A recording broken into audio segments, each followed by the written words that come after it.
Alors aujourd'hui, on va se pencher sur une présentation commerciale qui, il faut le dire, est assez incroyable. On parle d'un nouveau produit d'intelligence artificielle vendu très très cher par son PDG Nguyen-Hai Aya. Et le plus fou, c'est qu'il est accompagné d'une garantie qui semble presque trop belle pour être vraie. Allez, on va décortiquer tout ça ensemble pour voir ce qui se cache vraiment derrière cette promesse. On commence très fort avec cette citation. C'est un avertissement on ne peut plus direct lancé par le PDG à quiconque oserait révéler l'identité de ces mystérieux bailleurs de fonds. Ça plante le décor immédiatement. On comprend qu'on a affaire à une entreprise qui cultive le secret et qui serait soutenue par des gens, disons, très puissants. C'est le genre de phrase qui, forcément, retient toute l'attention. Et voici donc l'homme derrière ce discours, Nguyen-Hai Ha, le PDG de la société OHTV. Il nous présente son tout nouveau logiciel baptisé IA pour prendre soin de votre bien-aimé. Un nom qui, selon lui, a une portée bien plus grande qu'on ne pourrait l'imaginer à première vue. En fait, ce logiciel, il est pensé pour tout le monde. Les individus, les familles et même les entreprises. Le fameux bien-aimé, ça peut être vos enfants, votre foyer ou carrément votre business. L'idée, c'est de proposer une aide vraiment sur mesure pour chacun de ces aspects de la vie. Ce qui est super intéressant ici, c'est de voir comment le produit est découpé. Pour les enfants, l'IA se concentre sur l'éducation et, point essentiel, sur comment générer un revenu de manière pratique. Pour les familles, c'est plus basique. On se focalise sur les 3 piliers, bien manger, bien dormir et bien digérer. Et enfin, pour les entreprises, c'est plus classique. Le but, c'est d'augmenter le chiffre d'affaires et de réduire les coûts pour faire plus de profit. Et alors, le prix, il est clairement à la hauteur de l'ambition affichée. Tenez-vous bien, une seule licence du logiciel IA pour les enfants, c'est 240 millions de dong vietnamiens. C'est une somme énorme, mais elle est justifiée par une promesse qui l'est tout autant. Et voilà, on arrive au cœur du réacteur, l'argument massu. L'entreprise garantit noir sur blanc que si un enfant qui utilise le logiciel ne gagne pas ces fameux 240 millions de dong en 9 mois et 10 jours, une banque partenaire rembourse 100% de la somme. Oui, une garantie totale cautionnée par une vraie banque. Alors, la question qu'on se pose tous, c'est comment est-ce possible ? Pour le comprendre, il faut plonger dans l'histoire, le récit qui entoure tout le projet. Parce qu'il ne s'agit pas seulement de vendre un logiciel, non.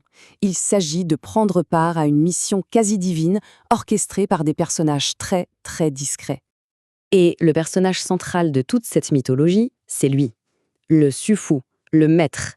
D'après le PDG, ce serait un magnat de la finance japonais, immensement riche et puissant, dont l'identité est un secret si absolu que le simple fait de la révéler pourrait avoir des conséquences fatales. On est presque dans un film.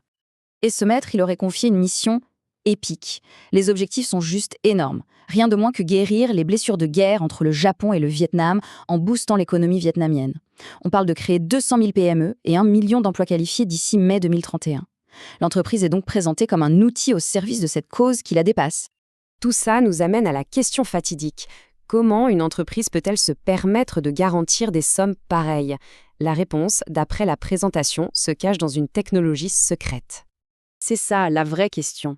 Comment le modèle peut tenir debout ? Si l'argent du client est bloqué à la banque pour assurer le remboursement, d'où vient l'argent pour faire tourner la boîte, pour fournir les services ?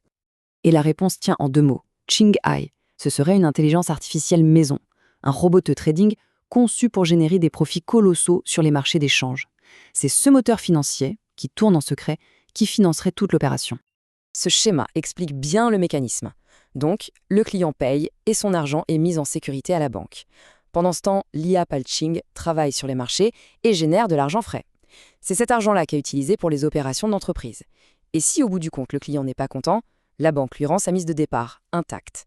En théorie, le risque financier pour le client est de 0. Et pour nous convaincre de la puissance de Qing'ai, le PDG balance ce chiffre. Un chiffre qui donne le vertige, même s'il s'agit d'une simulation. Passer de 10 000 $ à 43 milliards en une quinzaine d'années. C'est cette performance astronomique qui est censée justifier une confiance absolue dans leur capacité à générer l'argent nécessaire. Mais attention, on ne parle pas juste d'un logiciel. Le projet est bien plus vaste. Il s'inscrit dans toute une structure, un véritable écosystème pensé pour vivre en autarcie. Alors, la structure, c'est la suivante. OHW, c'est le cerveau technologique. Batia Kwa, c'est la branche commerciale. FBA, c'est un incubateur pour les futures pépites. Et pour finir, Aki, qui a vocation à devenir une institution financière. Bref, on a un univers complet, totalement intégré.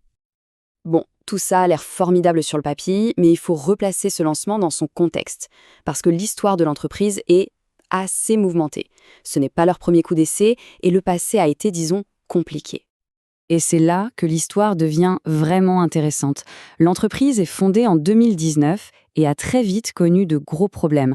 Des soucis avec la justice, des plaintes d'investisseurs et même un article dans un journal de la police qui la qualifiait de société frauduleuse. Le lancement d'aujourd'hui, c'est donc une tentative de rédemption, une version 2 de leur vision, mais cette fois-ci avec la sécurité d'une garantie bancaire pour essayer de regagner la confiance perdue. Au final, cette présentation nous laisse face à une question fondamentale. Est-ce qu'on est face à un plan visionnaire pour révolutionner l'éducation et l'entrepreneuriat au Vietnam, le tout porté par une technologie financière secrète et géniale, ou est-ce qu'il s'agit plutôt d'un pari extrêmement risqué, une fuite en avant basée sur des promesses folles et une histoire pour le moins trouble? La question reste entière.